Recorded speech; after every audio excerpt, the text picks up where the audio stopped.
The other example is the road from Calabo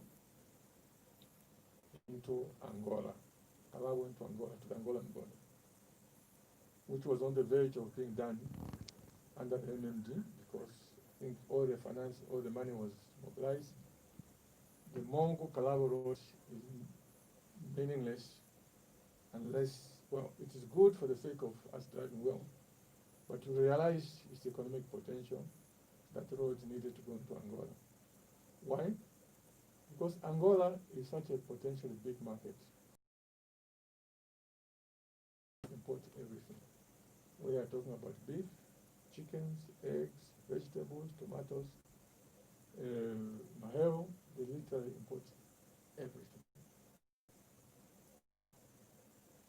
If that road had been fixed and not abandoned and money or something like that, today the Angolan border was in terms of generating money to bring into our country. Because as we seek to have this economic recovery program, one of the issues is we need to export and export and export to be able to raise the dollars that we need to pay back the debts and of course also to improve our income. And the easiest places to export are those who are neighbors to us. We are lucky, we are in the need of 8 countries. So exporting to 8 countries is relatively easy if infrastructure is there. And of the 8 countries, the richest are Congo and Angola. But we failed to do a road into Angola. And now the Angolans are importing everything from Brazil, South Africa, Portugal, when we could supply them from them. So yes, to answer your question, some of the infrastructure was misguided. We put it in places which had little returns, leaving those which could have given us better returns. What would you even be exporting? So I wanted to ask you this when you were talking about sending, exporting to Angola, the DR. What would you actually be exporting? Anything. No, as in right now, from what you see, because you talk about being able to generate, revenue. Yeah. But from what's on the ground, it doesn't feel like there's anything that we're apart take away copper. I'm not sure what else is left. Well, actually, it is possible. The issue now is the Zambian market, remember, is a small market. If you overproduce cabbages, they'll rot. You overproduce tomatoes, they'll rot. You overproduce maize, it becomes eaten by weevils or gets eaten by rats and so forth. So on top of production, you must always be sure that there's a market somewhere. Now, because here in Zambia, because of this economic depression that is taking place, our buying power has gone down, okay? Our buying power has gone down. But we can replace that buying power which has gone down in Zambia by exporting in neighboring countries. If we export maize, if we have a supply, if farmers are struggling to sell their tomatoes because Zambians are now too poor to buy them, but the Angolans are willing to buy those tomatoes, send the tomatoes to Angola. And that process is the one that is now going to generate the economic recovery. Because if previously you're failing to buy tomato, okay, say you employ me. You have a tomato farm. I'm an employee there. But I can't buy chicken because I can't afford to buy chicken. Now, because you're exporting to Angola, you come back with dollars, your liquidity as my employer does what? It improves, isn't it? Your liquidity as my employer, by sending your products to Angola, not to Zambia, because in Zambia there's no market, your liquidity is going to improve.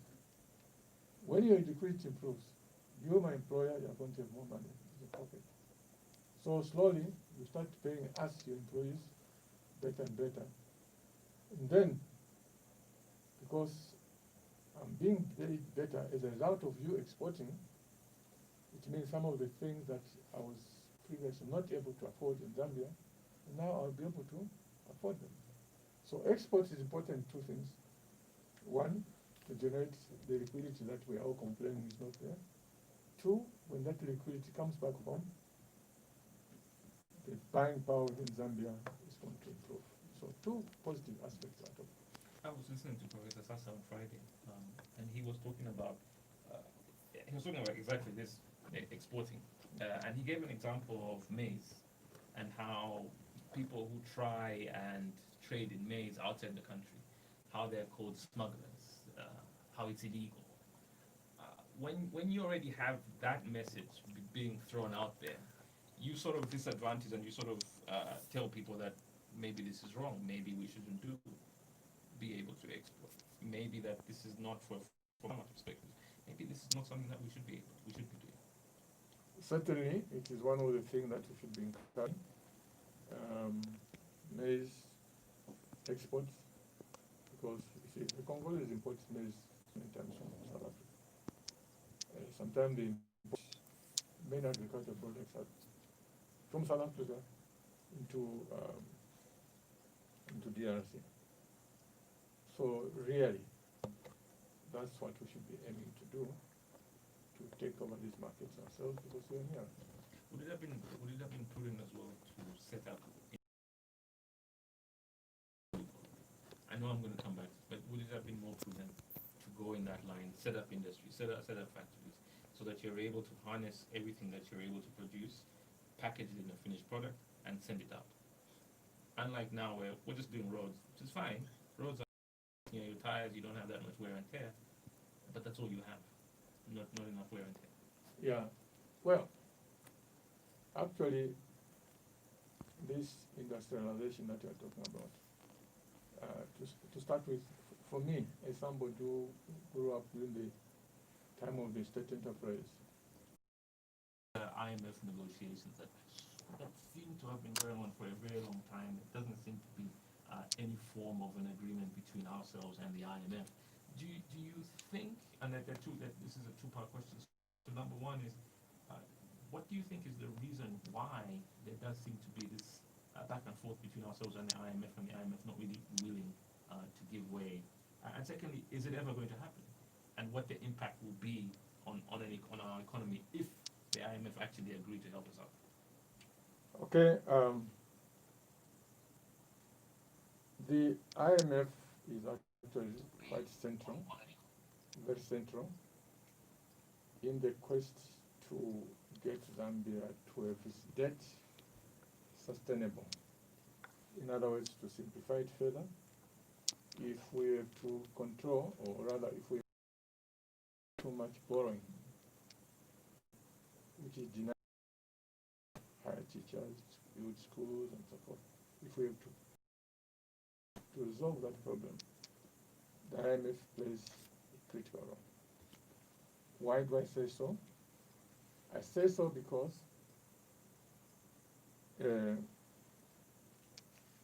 in getting to control this problem of debt, the very first step is to have some breathing space so that we don't continue to pay so much a year to service external debt. And we do that by stretching the period for payment. We stretch the period for payment.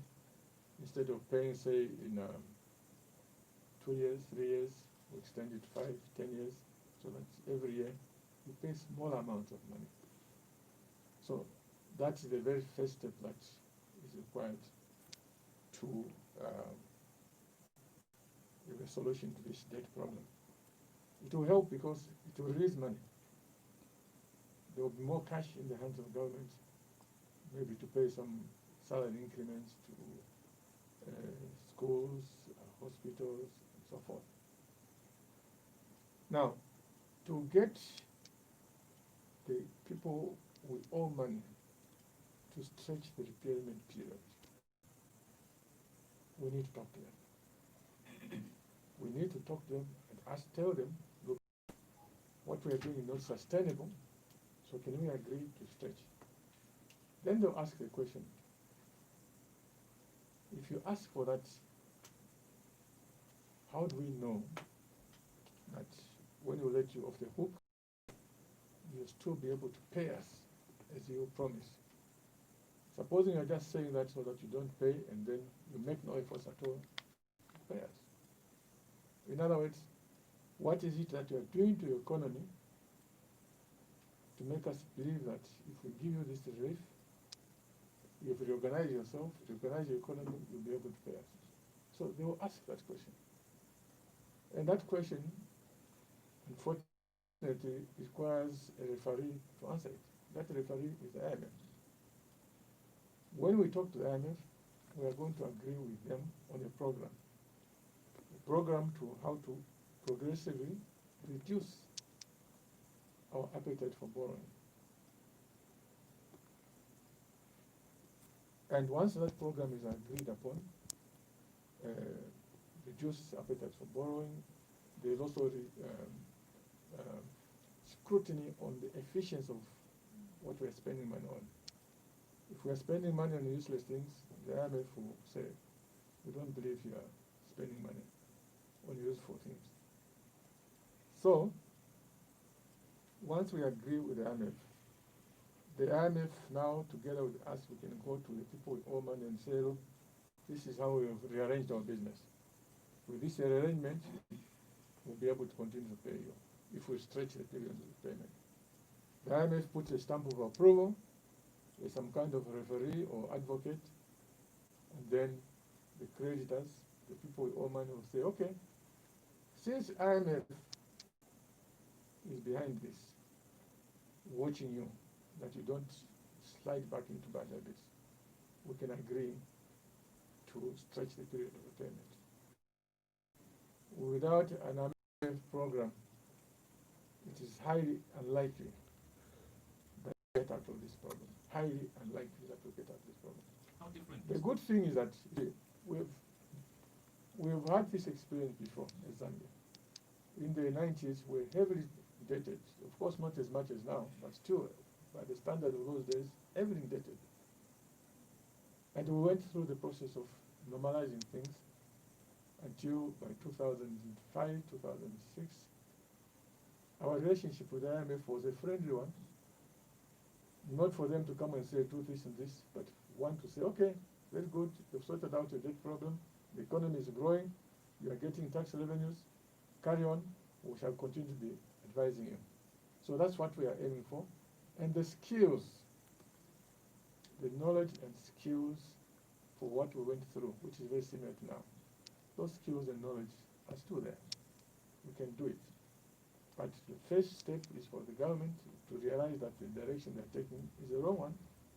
There must be a mindset. They are urging all of us to have a mindset. But I think the first mindset that is required is on the government itself to change the mindset from doing wrong things to correcting things.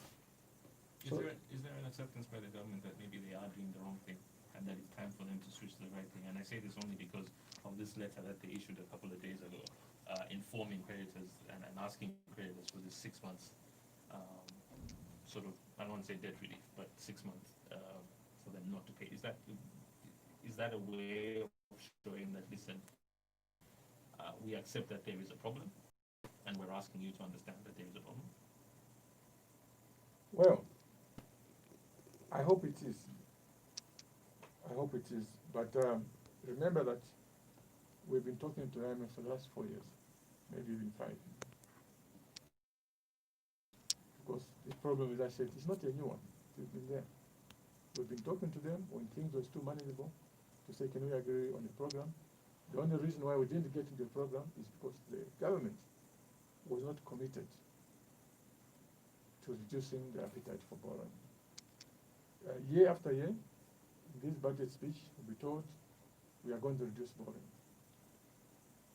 When you look at the actual outcome of the budget, the very opposite of reducing borrowing is taking place.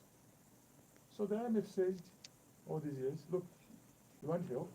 The biggest problem is that you have borrowed, but you don't want to stop over borrowing.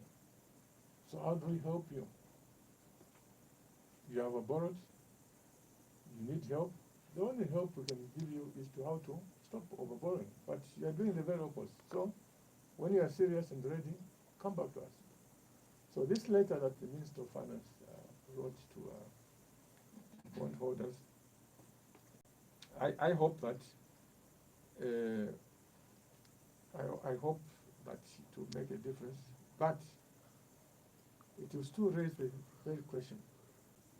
The creditors will ask the question: you want us to agree that you don't pay us for 6 months? Give us the confidence that after 6 months you'll be able to resume your payments and not default. On the basis of what is happening now, nothing is done, and this budget is doing the very opposite of what we are talking about now, proposing more borrowing. I will be surprised if they'll be convinced. I'll be surprised if they look at things like the budget and say, are they changing the way in which they manage their finances so that after 6 months they will be able to resume their payments? That's really, because it's not Lazard to pay the debts, it's us. It's Zambia to pay back the debts. So if we don't convince them by what we're doing in the budget, I seriously doubt whether they take the request seriously. We were talking earlier on about being able to raise funds. And someone asked what I thought was a very, very good question. This is a question about the mines. And the question is in our production chain, apart from mining, so where else can we concentrate as a country so that we're able to raise enough money to pay some of this debt? Okay, I think the very first thing is to say, I know people always talk about diversification, which is correct. But to diversify, you need resources, okay? To diversify. That's why a country like Mauritius, they've diversified from the original sugar, textiles, banking, finance, and so forth. But they never abandoned sugar because it's the foundation of the economy. So I would still argue and say you cannot destroy the mining sector, which you need to diversify. So I would say it's the easiest thing because the investment is there, the knowledge is there. Zambia is a terrific skills mining. It's the easiest.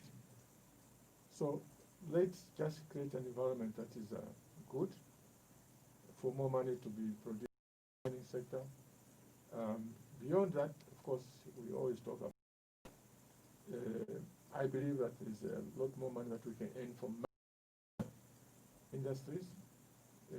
Remember in the past, there was a number of industries that fed into the mining, manufacturing items, components that were required in the mining sector.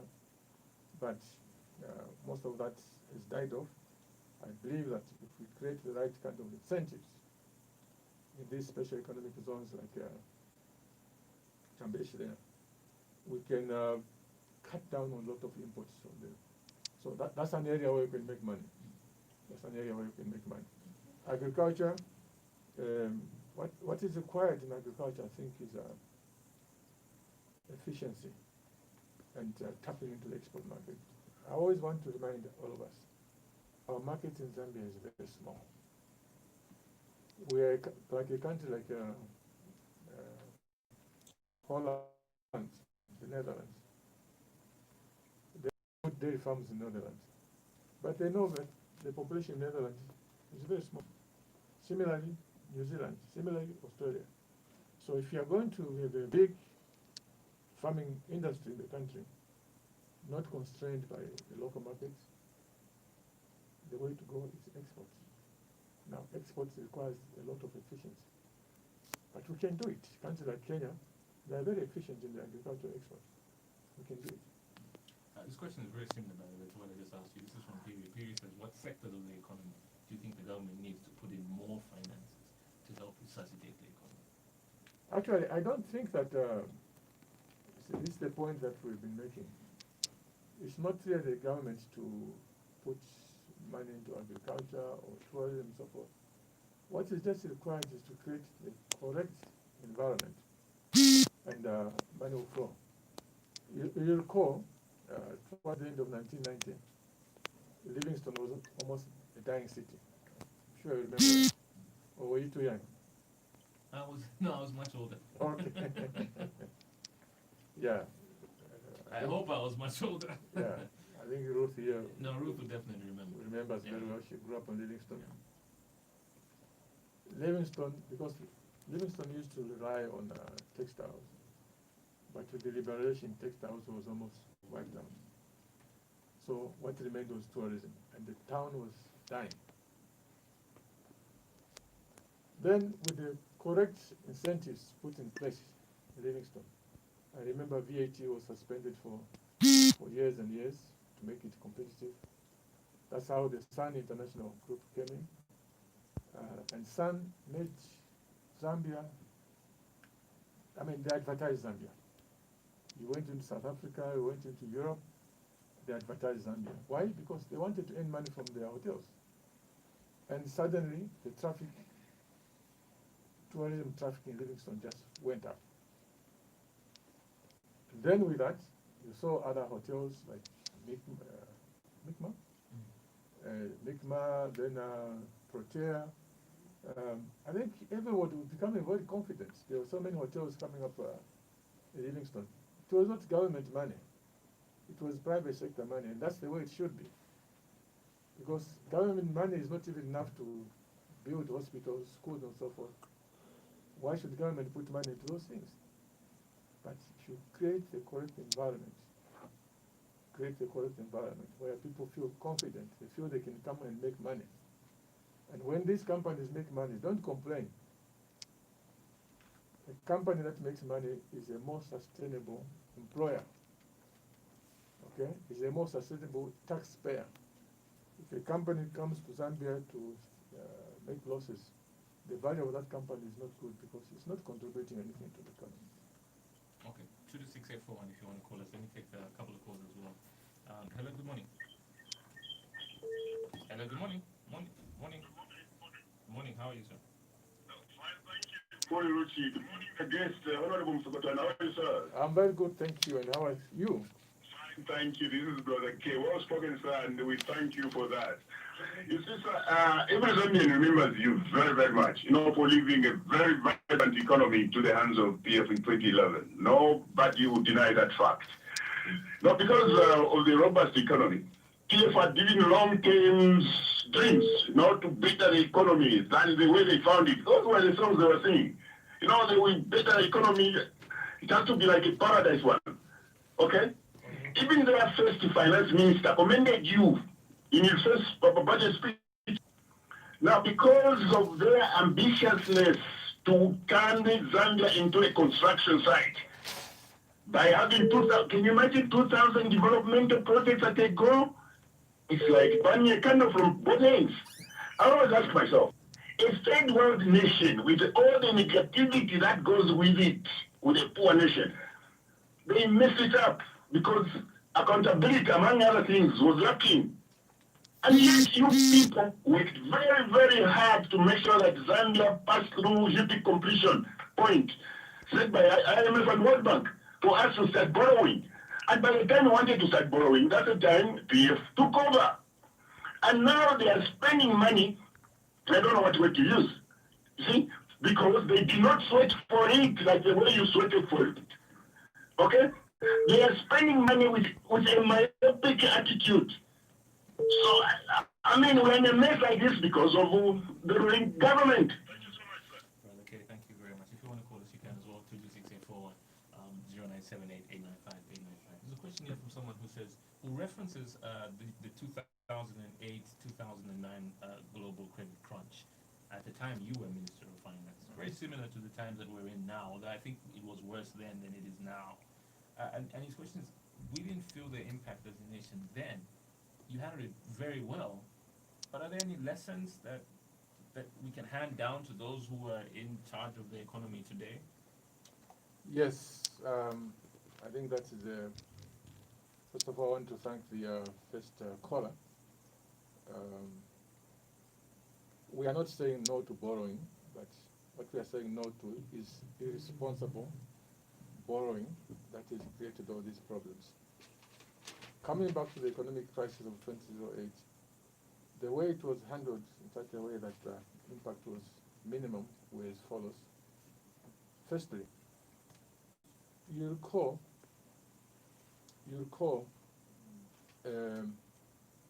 as a result of that crisis, some mining companies wanted to close.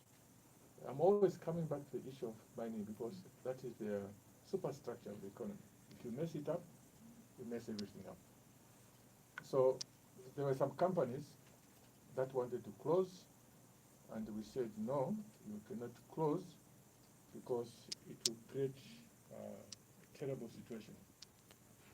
But the way we did that was to sit down with them and say, can we understand what your problems are? Okay?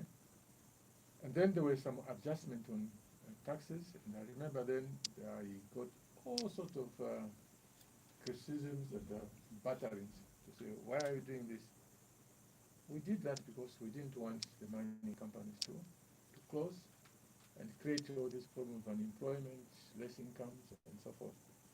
So we sat down with them. Those who were able to take advantage of the incentive that we provided to continue, they did so. Those who were unable to, we were able to quickly find alternative buyers who committed. Like the moment they bought, they would be able to invest. So that was done neatly, and the superstructure of the economy, the mining sector, was not affected for a prolonged period. So it is important, those who control the finances, to understand, intervene, so that at the time of any company that closes, it's not just the employees in that company that are going to suffer. Remember, there are interconnections. If a company producing biscuits closes, it means the one who supplies flour closes, the one who supplies sugar suffers. So you must take it that. But the second thing that we did at that time to prevent the crisis that we are seeing now, we were able to go to the IMF. Okay, we were able to go to the IMF. The IMF a credit similar to the one that they are offering now to COVID-affected countries. Similar. We were able to go to them, access that credit, and because we access that credit in foreign currency, the local stimulus that we were able to provide did not result in foreign exchange crisis. Why? Because it is foreign currency that came in. The problem now is that this government have failed to access that credit that is available to literally any country in the world. They failed to get access to it because the IMF says, but you're already overborrowed. Tell us how you're going to pay us back. That time, we're not overborrowed. So there was no question of saying, tell us how you're going to pay us back as IMF. That did not arise because we're in good shape. This time now, they say, you have overborrowed. If we give you more money, it becomes worse. Tell us how you're going to pay us. And of course, so they don't give us that facility. The consequence is that when the government gave this, what do we call it, COVID stimulus package, remember it? Yes. The 8 billion. Yes. That 8 billion comes from, if I look at the statistics from the Bank of Zambia, I see that Bank of Zambia literally been printing money to the government, for the government. Okay? So you create that bond for 8 billion kwacha. In the meantime, the moment you provide that money, 8 billion, you are paying arrears, you are paying road contractors, you are paying, and those you are paying convert that kwacha into foreign currency. But you have no reserves. Okay? You have no reserves. So what happened to the exchange rate? It goes wild. That time we did not have that problem because the stimulus package came in form of foreign currency to start. They did so. We're sitting on pretty good reserves, so the exchange rate, I remember it went, it picked up for some time, but we knew that was going to correct because of what we were sitting on, and therefore that's how the problem was resolved. And this is why I was saying that we've gone through this before, and the skills, and it's not just me. There are so many people that we worked with, who were civil servants, central bank, and so forth. That knowledge is still there. And for me, this is why it's a little bit of a pity that a very experienced person like Ayala was hounded out at this time, when his skills would have been useful, but that is now history. But the skills are still there to deal with this kind of problem. 22641. Hello, good morning. Sochi, how are you? I'm alright, Elvis, how are you? I'm fine. Good morning, Mr. Musokotwane. Good morning. Yeah, I'm very surprised that after being a finance minister, today you are talking about a road which is being used by trucks carrying copper to other countries. I think you said in Mumbai somewhere there that the road is very bad. But you had that privilege as the Minister of Finance to release the money that time. This development you are seeing today was supposed to be done by you, the MMD. Where did you take the money which you sold to all the companies? Where did you take it? Because you are in the opposite side, you are saying that these roads are very bad and they have not been done. Why you had a chance to do them yourselves? When you were in the government, when you took over from UNIP, wasn't didn't the Bank of Military go up from when you took off from the UK? All right, I think I get Well, Elvis's I can question. answer that. Yeah. Well, I think development is not a one-direction thing. Development is about everything. Just like in your home, you can't say because I've got a car, I've got a fridge, then you're happy. Development must be all across. If you have a car, the children must eat well, they must dress well, they must go to reasonable schools. It is a balanced process. What we are saying now is that it does not make sense for the country like Zambia to borrow so much money to put in one sector at the expense of the economic suffering that people are going through today. I'm sure the caller is suffering. And I think people like the caller, they need to appreciate that. Maybe their situation may be different, but for the majority of the people, there is suffering. So I would say that we are not against borrowing. I've said it before, but there must be responsible borrowing. And the investment that must be done, yes, you can do the roads, but let's not pretend that Zambia today can fix all the road problems and still be able to attend to health, still be able to attend to education. Because as we sit right now, there are no medicines in hospitals and clinics. As we sit right now, there are no teachers. So it's out. Balancing is out. This is what we are saying. There is something wrong in somebody just focusing on one thing and thinking that by focusing on that one thing, then the whole country is going to be happy. If the Zambians are happy, well and good, but from the noises that I'm hearing, the Zambians are very unhappy. Good morning, Honorable former Finance Minister Musokotwane. Good morning, thank you. All right, first and foremost, I just want to say congratulations, huge achievements, congratulations.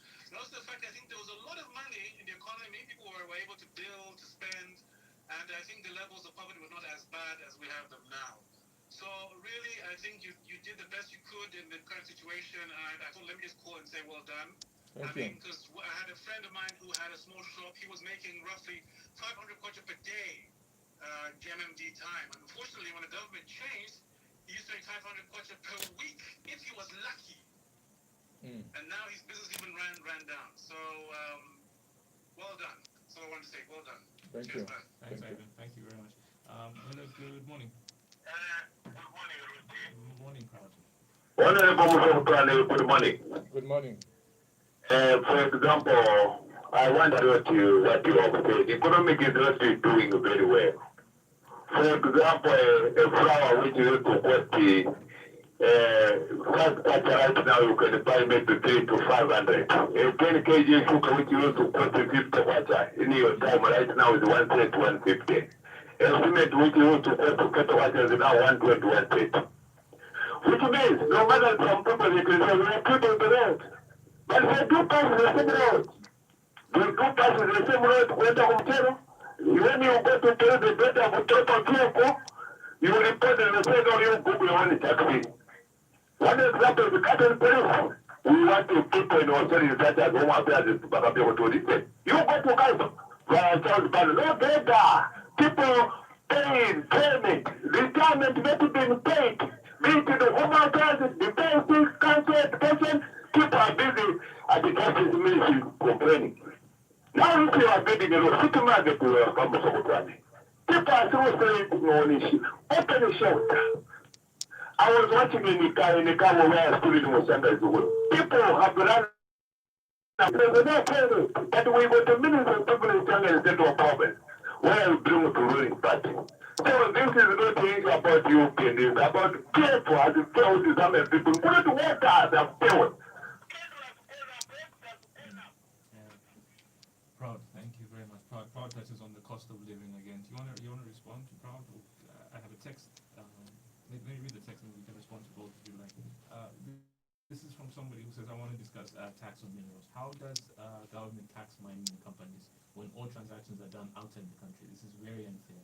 The government must issue an SI that all buyers of our minerals should deposit money in local banks before buying our minerals. Just after 2 months, our kwacha will be equal to the dollar. It's always examined continuously. I've taken note of the proposal that is made. But I also want to say that I believe in taxing where there is taxing capacity.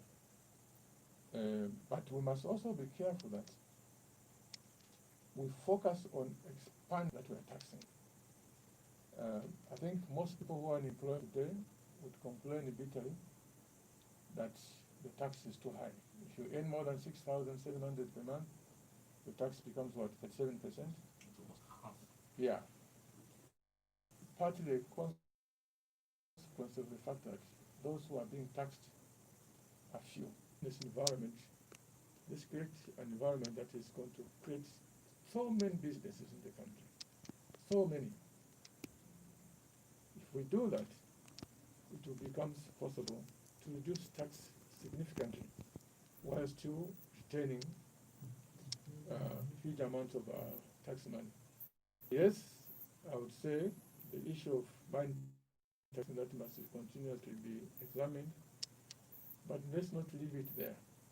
Let's also deal with the issue of how can we create an environment for both Zambians and outsiders so that we can even have more mines, because the more mines that you